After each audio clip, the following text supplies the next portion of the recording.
Hello and welcome to Right Sports Talk. My name is Zach. We officially made it through 7 weeks of the NFL season. We're very nearing the halfway point. In week 7, I went a pretty good 11-4 with my picks, giving me an overall record of 68-39 on the season.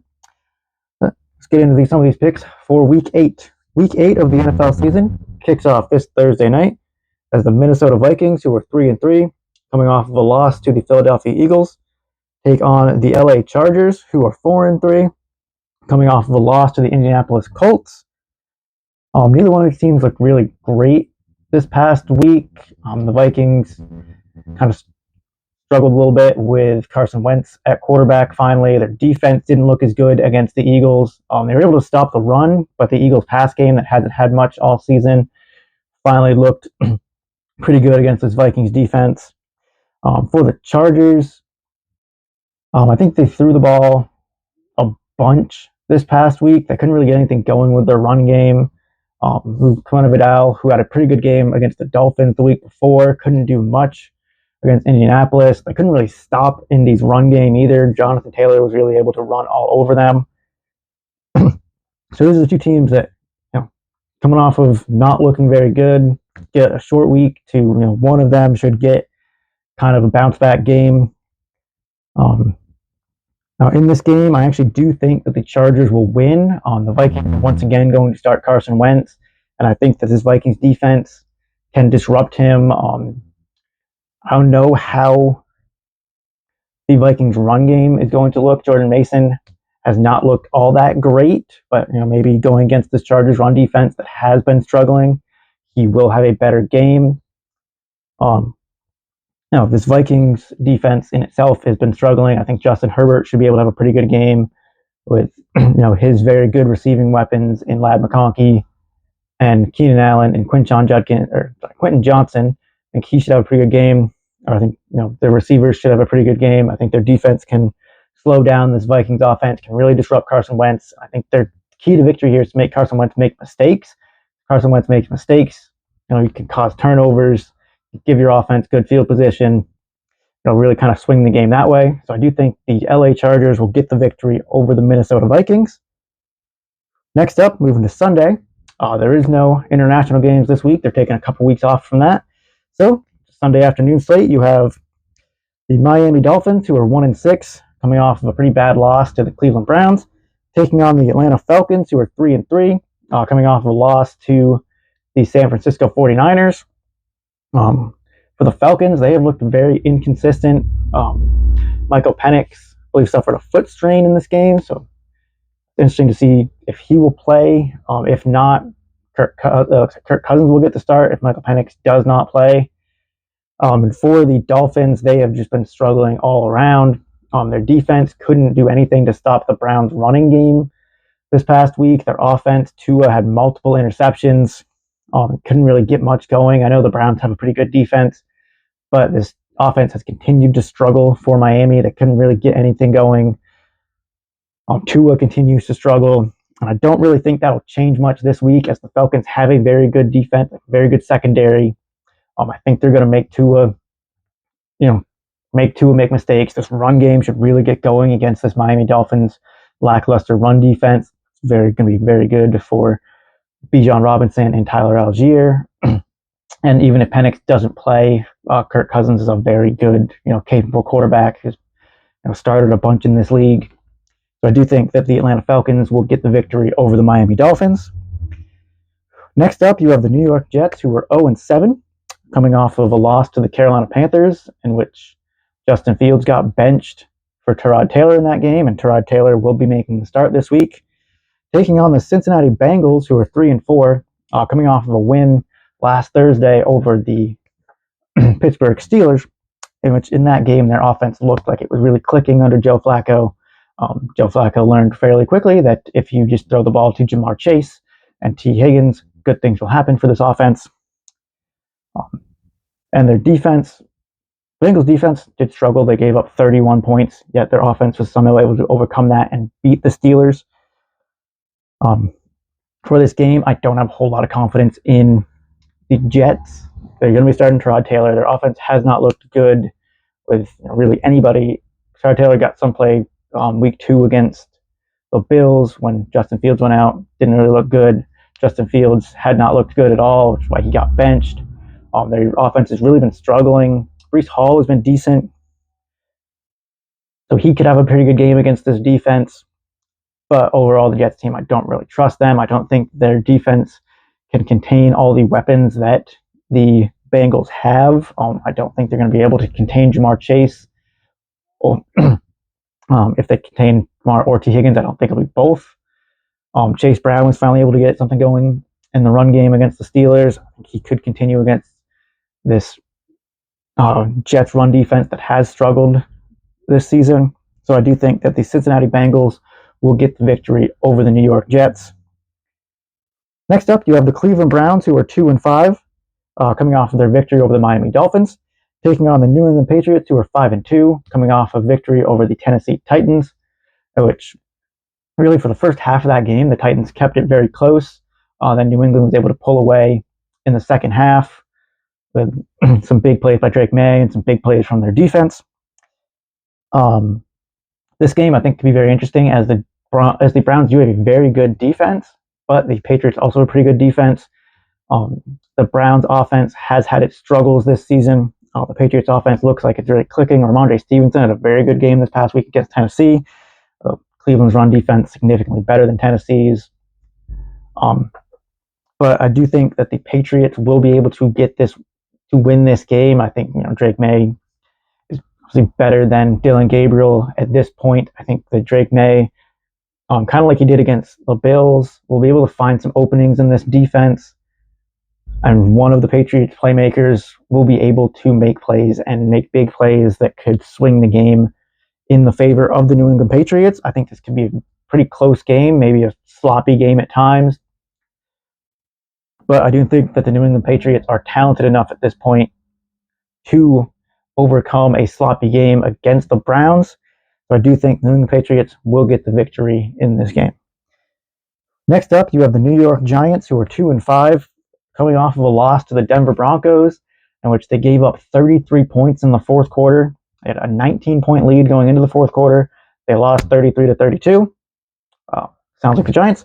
Taking on the Philadelphia Eagles, who are 5-2, coming off their victory over the Minnesota Vikings, in which their run game struggled, but Jalen Hurts, Devontae Smith, and A.J. Brown all had very good games. They really got their pass game going against Minnesota. These two teams did face each other a couple weeks ago, and the Giants were able to get a surprise victory. Although I do think this is going to be a very competitive game, as it is a divisional matchup, and anything can happen in divisional matchups, as we've seen throughout the season. But I don't believe that the Giants can get 2 wins in a season over the Philadelphia Eagles. I think the Philadelphia Eagles should be able to get their offense going more. We've seen, maybe Saquon can finally get going in this game, but if not, their pass offense has, especially coming back this past week, shown that they can win them games. I think their defense should be able to disrupt Jackson Dart and the New York Giants. They should have Jalen Carter in this game. They didn't have him the last time they played, and that will make a big difference in their run defense to slow down Cam Skattebo. I do think the Philadelphia Eagles get the victory over the New York Giants. Moving on, you have the Buffalo Bills, who are 4-2, coming off of a bye week. Before that, had a loss on Monday Night Football to the Atlanta Falcons, taking on the Carolina Panthers, who are 4-3. Coming off a victory over the New York Jets, and that was actually a pretty close game. The Jets were able to keep that competitive. For the Panthers, it looks like they will be without Bryce Young. He has an ankle sprain. It looks like Andy Dalton will get the start in this game. They got Chuba Hubbard back for the Jets game, so the run game looked actually pretty good with a split of Rico Dowdle and Chuba Hubbard. They both had pretty decent games. For the Buffalo Bills, had 2 losses in a row going into their bye week. Hopefully get some of their defensive pieces back healthy. It looks like Matt Milano could be back healthy. Should have Ed Oliver back as well. I believe they had him in the Falcons game. But getting Matt Milano back should be a big boost to that defense, especially their run defense, to slow down Chuba Hubbard and Rico Dowdle.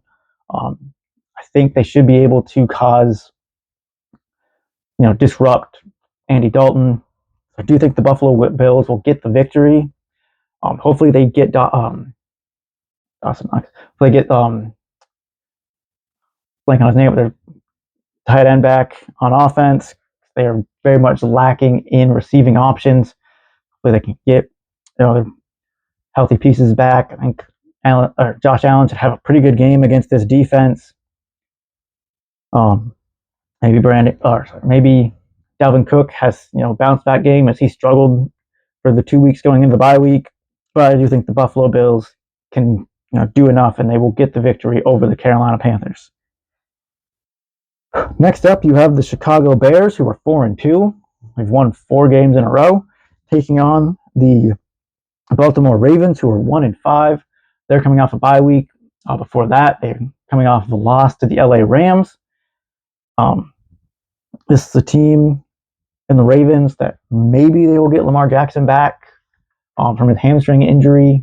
He did miss practice on Monday, even after the bye week, which isn't a great sign, but hopefully he will be back for them. If not, I don't know if I can really trust this offense. And their defense has very much been struggling, so I don't know how much, even if Lamar Jackson is back, I don't know if their offense will be able to do enough to keep up with this Bears offense that has actually been clicking the past month. Although Caleb Williams had a bad game this past week, their run game really got going. So I actually do think that the Chicago Bears will get the victory, even if Lamar Jackson starts. I just don't trust the Ravens defense to be able to do enough to slow down this Bears offense enough. I think the Bears are in the top half in the NFL in most offensive categories. So they've done a very good job of gaining yards, getting points, just moving the chains, getting first downs, just being very efficient on offense. And I think that will serve them well against this Ravens defense that's very much been struggling all season. This Ravens offense, I think even with Lamar Jackson, won't be able to quite do enough, as this Bears defense is pretty good. Should be able to slow them down enough that I think the Bears could win what could be a shootout. But I think the Chicago Bears get the victory over the Baltimore Ravens.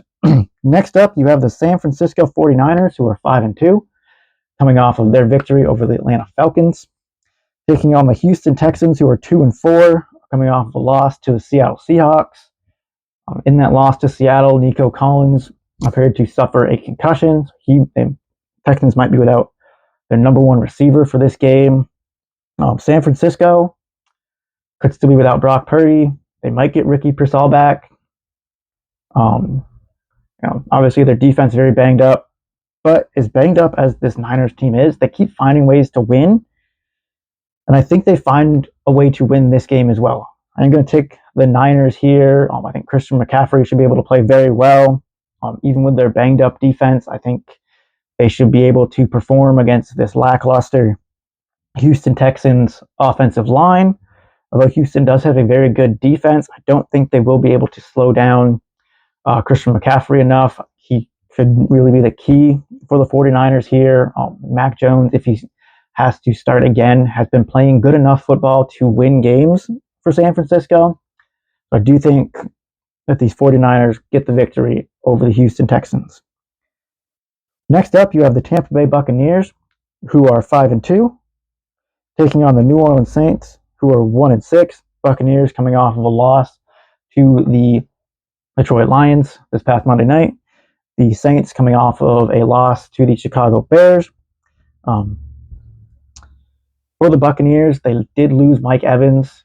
He suffered not a concussion, but a broken collarbone, which will keep him out for most of the season, if not the rest of the season. They might still be without Bucky Irving, although Rachaad White has played serviceable in his absence, but not great. Might still be without Chris Godwin, although Emeka Egbuka is playing very good. Tez Johnson, another one of the rookie wide receivers, has stepped up big the past few games and been playing well. Their defense did struggle against Detroit, but overall they've been playing very well. And for the Saints, they've been able to keep games competitive, but not quite win. I think this could be another case of that exact situation. This is a divisional game, so you never know what could happen. But I do think the Saints can keep it close, keep it competitive, but ultimately I think the Buccaneers get the victory over the New Orleans Saints. Next up, you have the Dallas Cowboys, who are 3-3-1, coming off of a victory over the Washington Commanders, taking on the Denver Broncos, who are 5-2, coming off of their very close victory over the New York Giants. This is a game that I don't know what to expect from really either defense. The Broncos will be without one of their linebackers, Greenlaw, who was back for his first game back from injury, was against the Giants. He is now having to play sort of a one-game suspension for saying something to an official after the game against the Giants. They're going to be without him. For the Cowboys, their defense is very inconsistent. They played decent. They played actually pretty well against the Commanders, but they're also in games where they've given up, 30-plus points to the Giants, gave up 40 points to the Packers. So very inconsistent defense for them. I think this game really comes down to, for the Broncos, Bo Nix and his ability to, command this offense and not make mistakes.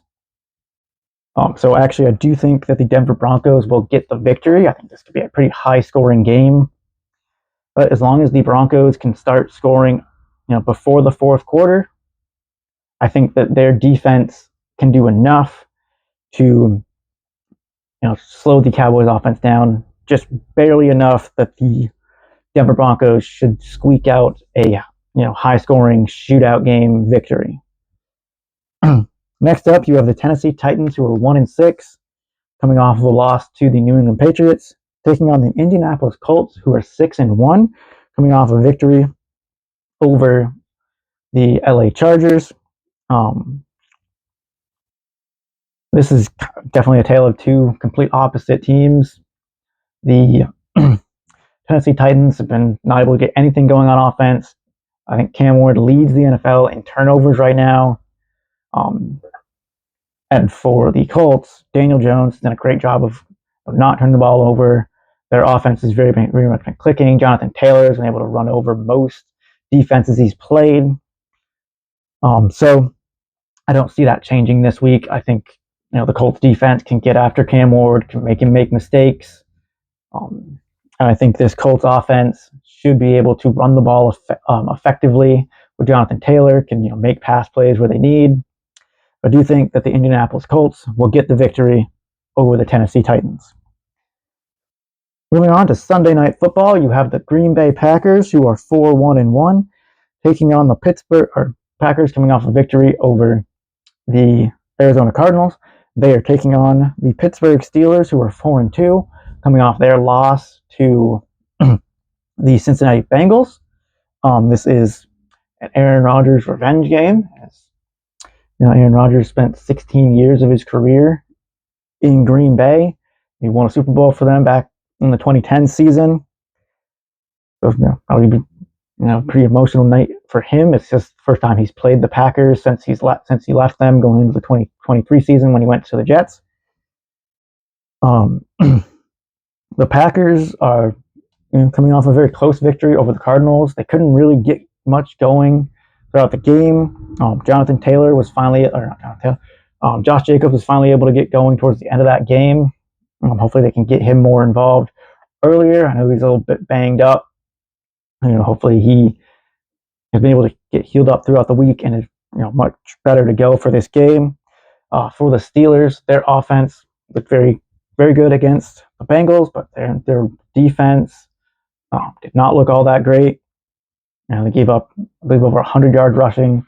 Chase Brown obviously gave up a bunch to Jamar Chase and T. Higgins. We think this is going to be a very good game, a very close game. Packers should be getting Christian Watson back in the receiving game. So hopefully they get, that's a boost for getting, what could be their number one receiver back in a receiving core that desperately needs a true number one.